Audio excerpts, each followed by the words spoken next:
Hello, everyone, and welcome back to another episode of the Courageous Curiosity podcast, where we ask questions that pique our interest.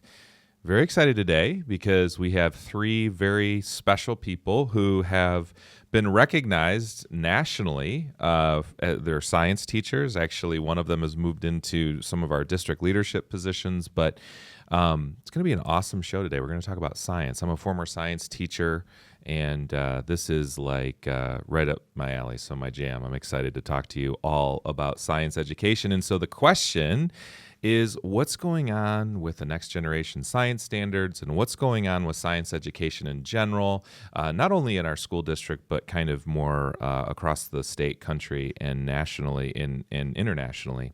And so we're joined today by three of our teachers, three of our staff members. All three of these individuals have won the Presidential Award for Excellence in Mathematics and Science Teaching, and this is a national presidential award. And we are really, really excited to gain insights from each of you. And so what I'm going to ask is, we're going to start over here and we're going to go this way. I'm going to ask each of you to introduce yourself, talk a little bit about your role in the district, maybe how long you've been teaching, and give your 30-second elevator pitch, if you will. So, Ms. Zahradnik, we'll start with you. Thank you. My name is Bridget Zahradnik, and I currently teach fifth grade math and science. Prior to that, I was a K-4 teacher, primarily in first grade and then in third grade. So I've kind of run the gamut of elementary. And I have been teaching for, I believe this is my 27th or 28th year, and I think I'm finishing my 25th in Novi. That's amazing. You know what's cool is most elementary teachers, science is not their first subject, right? Like Correct. That's not typical. Usually as an elementary teacher, it might be math, but it's usually ELA is their kind of specialty area. So you've had this kind of cool and unique experience being at elementary and now at our intermediate school in fifth grade. Awesome to have you on the show. Thank you for being here with us today. Thank you for having me. Yeah. So Emily Polonsky, who is our most recent presidential winner, but you'll have to explain how the award's a little bit delayed. Yeah, as I'm sitting here, I'm kind of excited because, as you said, your number of years, Bridget, I realized that the three of us have really been in this district together for 24 years. Wow. And it's just been a blessing to work here with such wonderful people. I was a classroom teacher for 20 years right here at Novi High School. The first 10 years, it was all in the classroom. And then the next 10 years, I spent in a kind of a split role where part of my time was spent teaching science and part of my time was spent managing our hospital partnership, and some of that time was spent as a K-12 science coordinator. And now I'm in like my third 10 years. That's what I keep saying, 10, 10, and 10. And in this chunk of time, and this is so funny because it lined up right with this presidential award. I was a principal, started our K-12 virtual program, and then I became the director of instruction for our district. And then most recently, now I am the director of secondary education. So I've had a number of roles since the day that I actually have video of being in this classroom when it was being filmed for this presidential, and that was my last semester teaching. Wow. So and it's so interesting because it happened when we were in the world of COVID, where in the video, the children are wearing masks and they're socially distant. And I was nominated in the fall of all of this, and when everything was shut down completely and we couldn't even teach, and then we got to come back in because high schools, no one could come in person in high schools that fall. And I was nominated by Gail Richmond at Michigan State University for some of the work that we'd all done with the state. And then I came back and I had this opportunity to reflect through the process. And it was such a wonderful way to kind of close out my time as a classroom teacher, where I deeply thought about why I made the choices that I did in my classroom. And then at the end of that year, they're like, yay, you're the presidential nominee for Michigan. And then nothing happened for a number of years. And I moved on and I continued to do these different administrative roles. And then suddenly this January, they announced guess what? You're the 2021 presidential awardee. So it feels a little surreal, but it's been kind of fun to pause and think back to that time and especially those kids that were my last group of kiddos, and I didn't know they were going to be my last group of kiddos. Yeah. Well, you work with a superintendent who has changed your title a few times, and that's got to be annoying. So It's been fun. But I do wonder about, does it kind of give you a little bit of not just nostalgia, but kind of excitement? Because I think the further you go away from the classroom, there's elements of it that you miss more and more and more. So it's kind of like maybe kind of a cool thing to think back to reminding you of that. Yeah, absolutely. I think I did wait a while to shift into administration. Most folks move sooner. And I will still, when people ask me, what do you do? I will say, I'm a teacher, and then pause and then say, well, actually, I'm always going to be a teacher, but I have shifted into this other role. But it's just so wonderful because I still get to be here, and I still get to work with people like Bridget and Brian. We're incredible. It's awesome. Awesome. So, Mr. Brian Langley, been here a bit. Yeah, so hi, I'm Brian Langley. I am a physics teacher here. This is my 25th year in the district, Wow. 25th year teaching. I get to do a lot of cool stuff here. So not only am I a physics teacher, I am a CAL, Content Area Leader of Science at the high school, K-12 Science Coordinator right now, and also the K-12 Mentor Coordinator.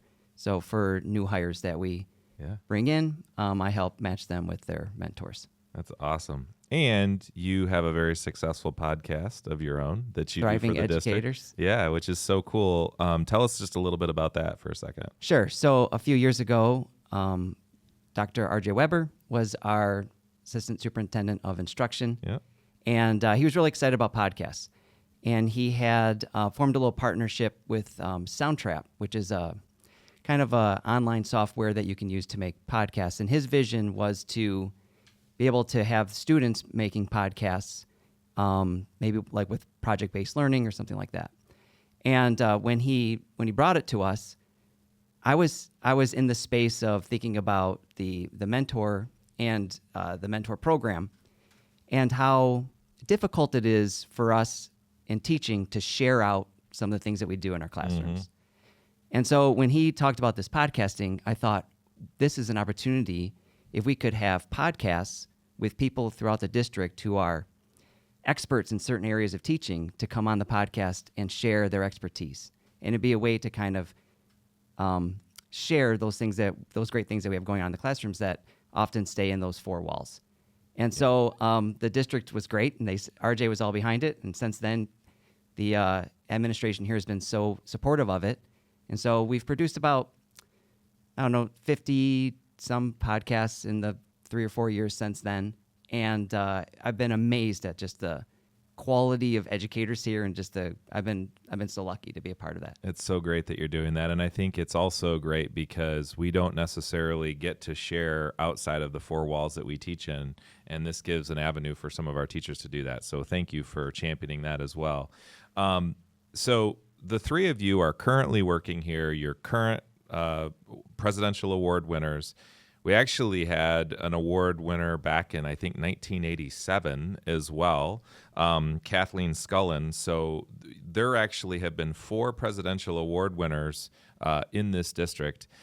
Talk a little bit, and this can be for anybody, talk a little bit about what's the deal with that? Like, what has happened that has allowed for science to thrive in the way that it has in this district? I mean, were any of you... It's wonderful, but I'm not particularly surprised because of the incredible educators we have here and how much our community just loves science. And I would agree that our educators in this district are just top notch, but I think we had an opportunity to work together and do something special. And I think that was recognized by others who, nominated us and saw that there was some great things going on in science. And I really do think that with the support that we had to really launch science in this district and be very intentional about how we launched quality science instruction as well as assessment in the district, that it's made a huge difference. And I think that we are, just kind of products of being able to work together in that capacity and create something really wonderful for our students, and we do have a community that really loves science and and supports it. So I think there's a big piece of that collaboration there that really speaks to why we have the three of us that work together and the three of us that we're able to do other opportunities. I think the award is about, I've always said it's not a science award and it's not a mathematics award, it's a teaching award. You really have to dig deep. Emily mentioned you have to dig deep into your teaching practices and really think about what you believe in and how you are reaching students. And so, I think that collaboration is a big piece of how we were able to really step out of our current roles as just as science teachers and do a lot of other things, and that reflected in our applications. Sure.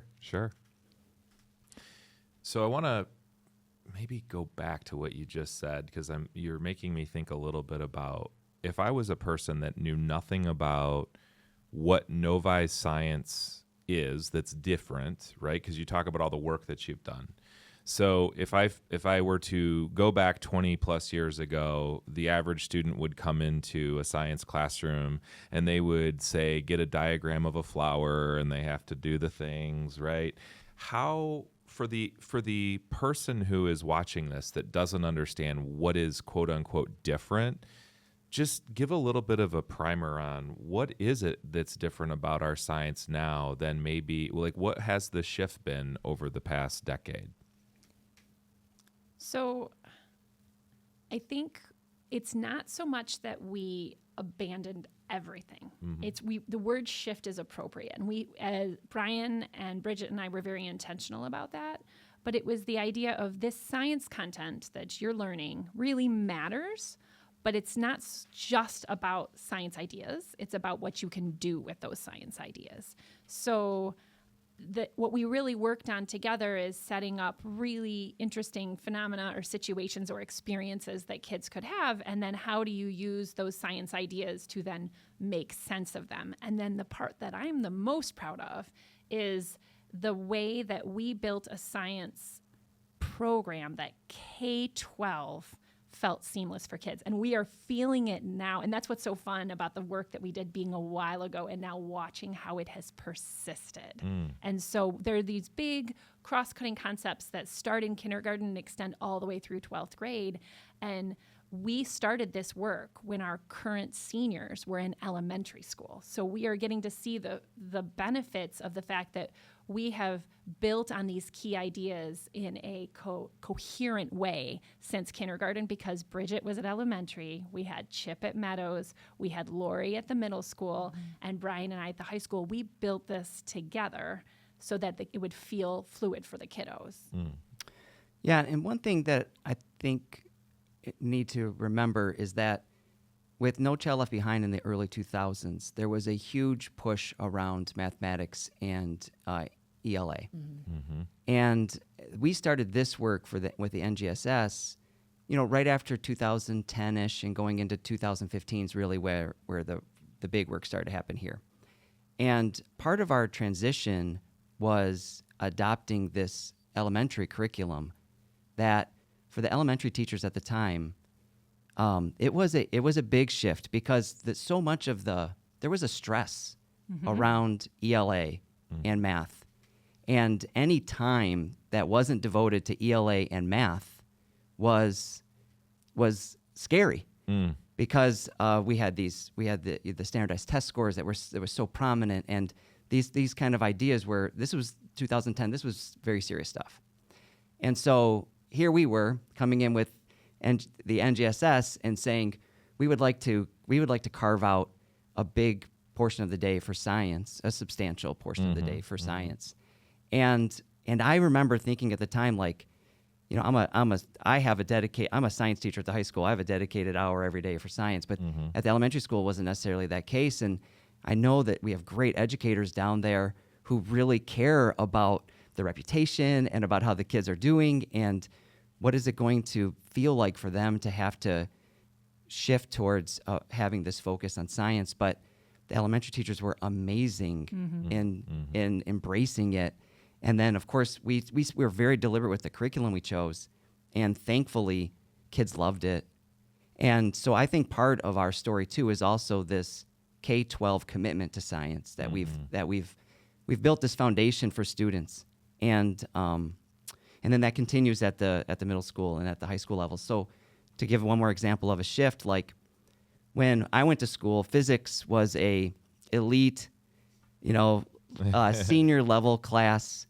Maybe a third of the student body took it, maybe less. Now in Novi, everybody takes physics, and we developed in the mid 2010s a physics class for everybody. And so everybody in Novi takes chemistry, biology, or just about everybody takes chemistry, biology, and physics. And so these are some of the ways that like our shift was just a commitment to science for everybody, K-12. I love that. Yeah, it's great. And Bridget, to build on that, what was it like for your colleagues? And you were, working at the elementary level. What was it like for them to kind of hear, what, I'm used to teaching, 2 hours of ELA, and now you're telling me I have to squeeze this in every day. I mean, how did that go? Well, from an elementary standpoint, there's always that my plate is already full. You're asking me to do this, but you never take anything off the plate. So as Brian mentioned, we were very intentional about the program. We did a lot of vetting to make sure that we had a good curriculum that teachers, so you mentioned in the very first thing that you said to me was that not every elementary teacher really is a first love of science. And I wasn't either. That was not something that I came out of college with, and so it's not typical. So we really wanted a program that even if you don't love science, this program is going to help you deliver science instruction in a way that is coherent. It's meeting the standards of the cross-cutting concepts, and it's embedded. And so by giving them something it's structured, but there's obviously you make it your own, but it has a structure to it. So it allowed for them to be successful right off the bat, and the kids love it because it's very inquiry-based and it's hands-on. Like kids are doing science, not learning about science anymore, like from Bill Nye, or various videos that they're actually doing science and they're applying science and scientific concepts to their actual lives. So we're again, another shift is, I think Emily mentioned, how do these scientific concepts apply to the world around you? And I think that's exciting for teachers as well, because they're learning right along with the curriculum that we've chosen. So it was a shift. It's always a shift when you are asked to do something more different, carve this out. But because also our curriculum is aligned with the Common Core ELA standards as well as the Common Core math standards, there's a lot of integration that can be done within the science curriculum. And so reading and writing are a part every day of that science curriculum. So trying to help teachers think of a shift of, you're not losing ELA time.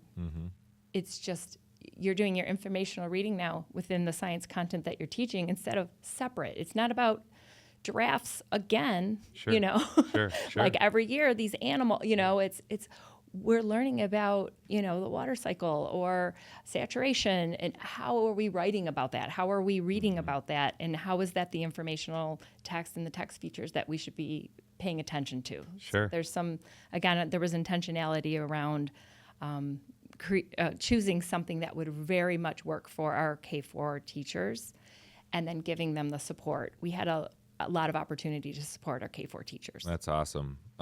It's been a great thing to see, and I think the alignment is really, really strong. The fact of the matter is kids are much more engaged now in doing science, right? There's, at every level in our school district, kids are being inspired to actually experience it versus read about it or fill out a worksheet or something like that, right? So that is just awesome. So we've also have kind of this unique kind of convergence where our community is very interested in science. Has it been that way? I mean, you three of you have been here a while. Has it always been that way?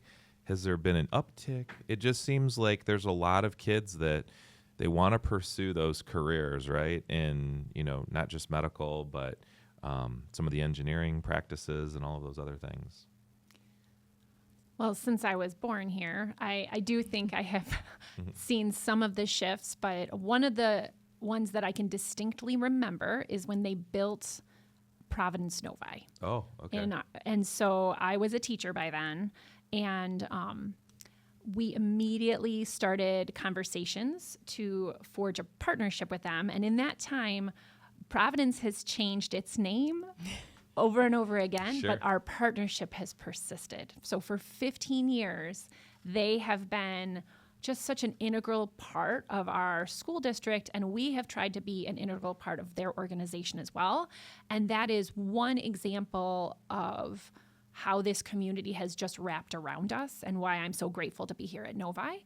But when we did that, suddenly we were able to get kids into the hospital doing medical rounds in a consistent way. And from then that grew to kids. There were so many kids we could only get 60 kids in there a year. So then we said, what else can we do? Okay, we're going to have this club. Now there are 400 children in a medical club that folks, they don't all get to go travel to the hospital, but folks from this community, and not just from Providence, are all weighing in. We've got folks from Madonna and from Schoolcraft that are teaching our clinical nursing kids. We have so-and-so's mom who happens to be an anesthesiologist supporting this other group of kiddos. And I feel like if there is an interest that children have in this community, and whether it's hospital stuff with the hospital or healthcare, robotics, engineering, there is a community member here who is not only skilled at supporting them, but also passionate and interested in helping them. Mm-hmm.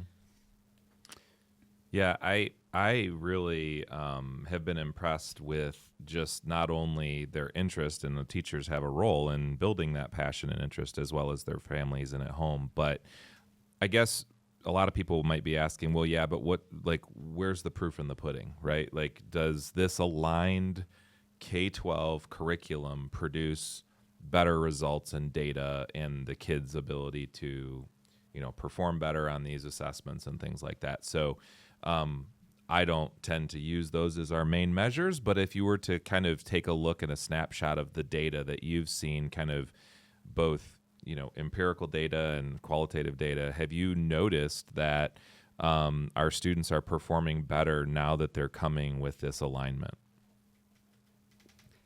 So I took a look at the data early when we were starting to make some of these shifts, and the trend was clear that Novi was from 2010 to 2015-16. Was shooting up in the standardized test data statewide. And I do think that we became recognized as a clear leader in the state in that area. And another thing that I saw from the data, which made me feel great about our program, was that the longer the students were in Novi, the better we were doing. And so the elementary level would be, really good. The middle school level be even better relative to the state, and then high school level even higher. Some of our data, though, broke down in the late 2000s, late 2010s, around 2017-18, because the state shifted to a new testing format, and then so didn't test for a couple years in science, and so we didn't have that data. And then when we finally came back with the state test, it was coming out of COVID. And so then that presented its own challenges. And so as far as the raw data goes like that, I'm still looking forward to seeing what that looks like once the dust settles around that change. Yeah. But I'm really confident from what I see with my own eyes, Right. that we have incredible science curriculum here and students that just engage in it throughout the student body. And Yeah, and that's in fact probably a better indicator, actually, because you have been here and seen the waves of kids that have come through all three of your classes. I'm going to shift gears just for a second as we're kind of thinking about wrapping up. The cool part of my job is that in this particular district, I never am the smartest person in any room I go in, and this is exactly the same experience in this room today. And so the cool part about that is that all three of you are incredible educators. You're highly gifted, intelligent, all of those things, being recognized nationally. But each of you have inspired kids in our school district outside of science, outside of, just what you do in the curriculum and all of that other kind of stuff. And in some ways, I think that is actually the most impressive part about all three of you. And so I want to talk to each of you individually. And Emily, we'll start with you. You talked about the partnership with the hospital, but our HOSA program largely is inspired by your direction and leadership in this district. And it's the largest HOSA program by far in the state of Michigan. We have so many kids that are going into health, occupation, careers. Talk about that experience and what that's meant for your career and your ability to do something that's not just about teaching science or the curriculum work that you do on a regular basis. Well, it's so funny. Again, I think back to that last year, right? And that was my last year as a HOSA advisor too, because once you shift out of the classroom, you don't lead the clubs anymore. And so you say it was me, but really it was these kids. And I think back because I was pregnant with my youngest child, and this group of kiddos kept coming to me and saying, please let us start this club. And I said, guys, I am not a nurse. I'm just not so sure that we are going to be able to do this well. And they said, please. And I said, all right. And I'm like, if you can get 20 kids, we'll do it. First day, 100 children showed up in my classroom. And I was like, okay, we're going to need a bigger space. And so I felt like it was a different shift, less of the person who stood up and told them the things, and more of a person who was a connector, who said, all right, here's how we get the kids together. Here's how we keep them safe. Here's how we teach them to communicate with each other. And here's how we help them professionally interact with other folks in the community who can help them and provide some of the instruction that they needed. And when we went to that very first HOSA competition, I thought, well, I hope they do okay. And I remember someone saying, like, well, it's great. We had a bunch of kids make states. And I'm like, well, that's exciting. And then they said, maybe you'll get a child who qualifies to go to the international competition. And then I had a lot of kids qualify for going to the international competition. And the last time I went with kids, I took 80 children to the international competition, and a number of them were the best in the world in their event. So much so that it went very quickly from Novi didn't even have a HOSA team to Novi was the one that everyone was like, what is happening in this community? So I'm so grateful for those. I can picture those 4 children, and now I'm being invited to their weddings. So that's what's meaningful to me. The fact that they will continue to reach out to me and tell me that they got this great job. Or would you like to come meet my baby? Like those are the things that I'm just so grateful for now. Yeah, that's amazing. And again, extends far beyond just your classroom. And Bridget, you've similarly at your level done so much. You have kind of been the person that has brought Invention Convention to this school district. So talk a little bit about Invention Convention and how you've been able to inspire and mentor children in this program. And now it's expanded across many of our buildings. Talk a little bit about that. Yeah, so similarly to what Emily said, one of my first passions is student leadership. So it began with students coming, to me and saying we really want to, do different things and never saying no. So at one point I had groups and committees and clubs, in various capacities, but a lot of them were engineering-based, science-based, and so we started thinking along those lines in a lot of things that we did. We started kind of taking on a design thinking process, and we started developing and moving away from the traditional science fair and where students would just come with a project that they researched one time. And probably their parents did. And probably, we saw a lot of volcanoes, a lot of density, and a lot of soft drink, projects. So really trying to get them to step outside of that and think through a design thinking model.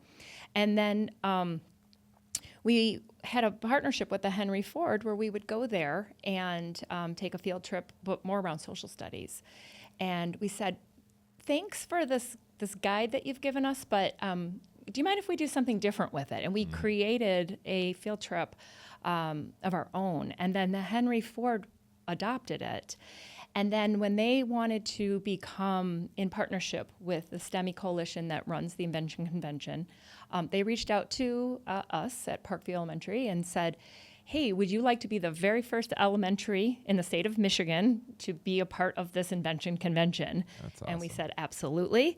And so I don't remember when it started. It's been a good number of years now. I feel like 11 or something.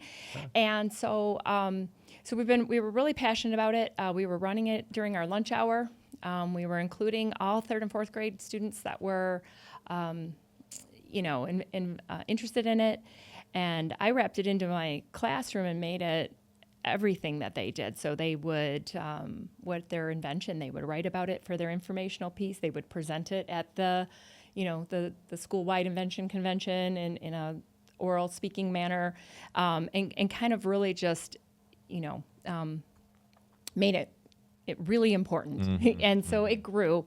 And then when I decided to transition over to Novi Meadows, at that particular time, the teacher over there, Jeannie Dial, who was one of our also, CALs that we worked with, she was running it there with Colleen Wandel, and she was retiring. So I kind of stepped right in and was able to continue that work at Novi Meadows, which has been great.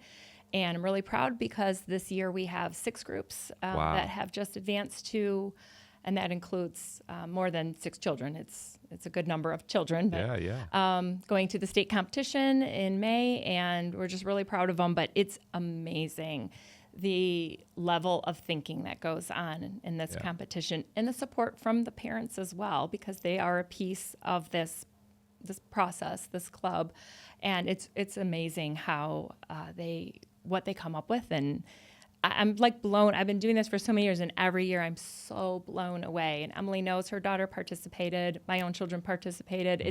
I'm just blown away every year. So it's really a thrill to be able to be the person that guides them, because now I kind of know, what, like we're getting it down to a fine tooth comb here, how to, really make sure that you're presenting your best foot forward. And it's been really exciting. I love that. Thank you so much for all that you've done for that program. And Brian, you wear a ton of hats. We talk about your leadership with teachers. We talk about obviously your science leadership, and now you're even mentoring our new staff that come in. But a lot of your students will talk about you in ways that are different than about just your physics class or your science class. So they regularly refer to Mr. Langley's Dominate Life approach, and I think it would be really cool because that has taken off with our kids. And so talk about that kind of philosophy that's been able to infiltrate our student population. Well, first, thanks a lot for bringing that up, Ben, and I'm really glad to hear that that's made its way to you, I guess. So this goes way back, early in my career, so I started in 2000. And first semester teaching, I was not happy with the level of engagement, I guess, that I was getting with my students. And I was trying to look for ways to be better. New teacher, do a lot of growth in those first few years. And I came up with something where I told the students, we were on a block schedule then, so I got a whole new set of students for second semester. So I got to start over. And the message I sent to my students on that first day of second semester was, I was teaching chemistry back then. I don't want you to just take the class. I want you to dominate it. When you come walking through that door, I want you to come in swinging at chemistry. And the kids bought it. And it really has set the tone for my career. And but then as I was talking to the kids about it, we bounced it back and forth with each other, and they're like, "Well, Mr. Langley, this is really the way we should approach everything. It's like dominate life," and that just stuck. And so that became my class's motto for 25 years. And by year 2, we were putting it on T-shirts and sweatshirts, and I have a board up in my room, Domination Across the Nations, where kids take their class clothing and they take pictures of it all around the world. I've got kids in sweatshirts from the pyramids and with the Stanley Cup. I mean, it's been unbelievable. But it's just the message of you're going to have this class every day, so you kind of have a choice. Are you going to make the most of it, or are you going to just get by? And so I encourage the kids to dominate it, and then to just take that approach to all the opportunities that they get in their life. And it's been a fun thing to do. It's been a fun thing. It's been a fun tone setter for my class and for the relationship that I have with my students. I love it. And it's definitely impacting them well beyond just their time here in school. So if you are a Novi parent, you are so blessed because you have people like these three who are loving on your kids, doing more than just teaching them, but inspiring them to go above and beyond. And so we're so grateful to have all three of you here in this district, and we're grateful for you taking the time to spend with us this morning. And for those of you that are watching the show, make sure you tune in next time. We're going to meet with a couple lawmakers in Lansing about some interesting things coming down the pike in public education. But stay curious and have a great day, Novi. Thank you.